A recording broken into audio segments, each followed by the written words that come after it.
आज हम atomic number को समझेंगे। उसे इंग्लिश के लेटर जी से रिप्रेजेंट किया जाता है और ये किसी भी एलिमेंट की शनाख्त के लिए सबसे अहम नंबर है। ये किसी भी एलिमेंट की शनाख्त के लिए उसके आईडी कार्ड जैसा ही है। जैसे हम सबका एक कौमी शनाख्ती कार्ड नंबर होता है जो बिल्कुल अलग और मुनफरिद सा होता है। एटॉमिक नंबर को कुछ इस तरह से डिफाइन किया जा सकता है कि atomic number is simply the number of protons in the nucleus of an atom. एटमी नंबर यानी जी दरअसल किसी एटम के मरकजे के जिसे न्यूक्लियस कहते हैं उसमें मौजूद प्रोटॉन की कुल तादाद है। न्यूक्लियस एटम का वो मरकजी घना हिस्सा होता है जहाँ प्रोटॉन और न्यूट्रॉन पाए जाते हैं। और प्रोटॉन वो पॉजिटिव चार्ज वाले ज़रात होते हैं। तो जी बस प्रोटॉन की तादाद ही है।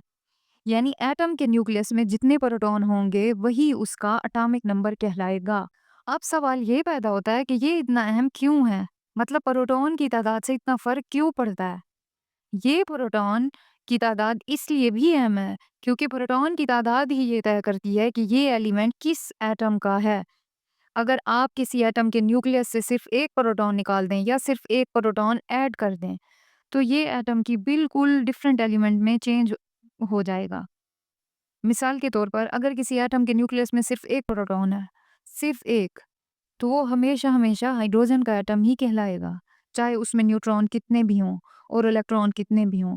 एक प्रोटॉन का मतलब है बस एक हाइड्रोजन। इसी तरह अगर न्यूक्लियस में 6 प्रोटॉन हैं तो वो हमेशा कार्बन होगा, 8 प्रोटॉन हैं तो वो ऑक्सीजन है। तो नंबर यानी जी किसी एलिमेंट की फाइनल यानी हतमी पहचान है।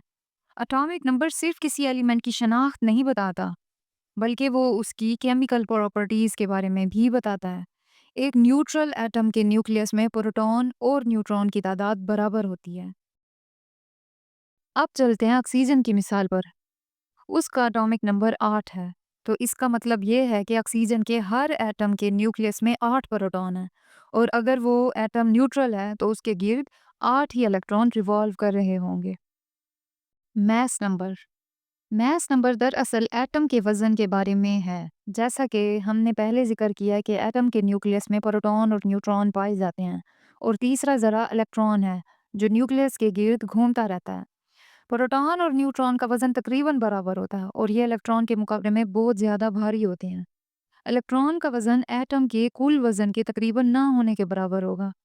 एक बड़ा फुटबॉल स्टेडियम है मिसाल के तौर पर, तो न्यूक्लियस जो है वो स्टेडियम के बिल्कुल बीच में रखी एक छोटी सी गेंद की तरह है, लेकिन स्टेडियम का तकरीबन सारा वजन उस नन्ही सी गेंद में है। इलेक्ट्रॉन स्टेडियम में इधर उधर उड़ती हुई समझें मक्खियों की तरह है, जिनका अपना वजन तकरीबन कुछ भी नहीं होता। इसीलिए जब हम एटम के वजन की बात करते हैं तो हम बुनियादी तौर पर उसके न्यूक्लियस में मौजूद प्रोटॉन और न्यूट्रॉन के वजन को ही देखते हैं। मैस नंबर जिसे ए से रिप्रेजेंट किया जाता है, तो इसे हम इस तरह से डिफाइन कर सकते हैं, it is the total number of protons and neutrons in an atoms nucleus. यानी कि मैस नंबर उसी न्यूक्लियस में मौजूद प्रोटॉन और न्यूट्रॉन की कुल तादाद का मजमूआ होता है। ए इज इक्वल टू प्रोटॉन की तादाद प्लस न्यूट्रॉन की तादाद। आइए फिर से ऑक्सीजन की मिसाल लेते हैं। हम जानते हैं कि उसका एटॉमिक नंबर 8 है, यानी 8 प्रोटॉन है। अब अगर ऑक्सीजन के एक आम एटम में मान लेते हैं कि 8 न्यूट्रॉन भी हों, तो उसका मैस नंबर यानी ए क्या होगा? तो हिसाब बहुत सीधा है कि A is equal to protons plus neutrons. तो इस सूरत में 8 plus 8 which is equal to 16। तो ऑक्सीजन के इस खास एटम का मैस नंबर 16 है। अब सवाल ये पैदा होता है कि इलेक्ट्रॉन्स को किस तरह से फाइंड किया जाए। इसके लिए साइंटिस्ट ने एक बहुत ही सिंपल सा तरीका बताया। अगर हमें ए और जी मालूम है तो हम एन बहुत ही आसानी से मालूम कर सकते हैं। बस इसकी इक्वेशन कुछ इस तरह से है, N is equal to A minus Z, यानी मास नंबर में से एटॉमिक नंबर को माइनस कर दें। इसकी भी एक मिसाल देखते हैं। मिसाल के तौर पर सल्फर, जिसका मैस नंबर है 32 और एटॉमिक नंबर है 16, तो इसके न्यूट्रॉन्स की तादाद को आसानी से फाइंड आउट किया जा सकता है। तो इससे ये बात वाज़े होती है, 32 में से माइनस करेंगे 16 तो हमारे पास क्या रह जाएगा 16। तो यानी कि सल्फर में 16 न्यूट्रॉन्स शामिल हैं। ये वाकई बहुत आसान है। अब हम एटॉमिक नंबर और मैस नंबर का एक झटपट जायजा लेते हैं। पहला है एटॉमिक नंबर, जिसे हम जी से रिप्रेजेंट करते हैं। ये क्या है? सीधी-सी बात, एटम के न्यूक्लियस में प्रोटॉन की तादाद।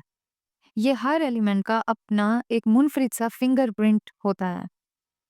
फिर आता है मास नंबर, यानी जिसे हम ए से रिप्रेजेंट करते हैं। ये क्या है? न्यूक्लियस के अंदर जो प्रोटॉन और न्यूट्रॉन्स है ना, इनका टोटल। क्योंकि यही दोनों वजन रखते हैं, तो एटम के वजन का अच्छा खासा अंदाजा इन्हीं के वजन से मिल जाता है। आखिर में न्यूट्रॉन्स यानी एन, इन्हें कैसे पता करें? बस मास नंबर में से एटॉमिक नंबर निकाल दें। तो ये ही बात है कि एटमी नंबर एलिमेंट की पहचान और नाम है, और मास नंबर उसका वजन। बस ये 2 चीज़ें मालूम हों तो आप एटम की पूरी कहानी समझ सकते हैं।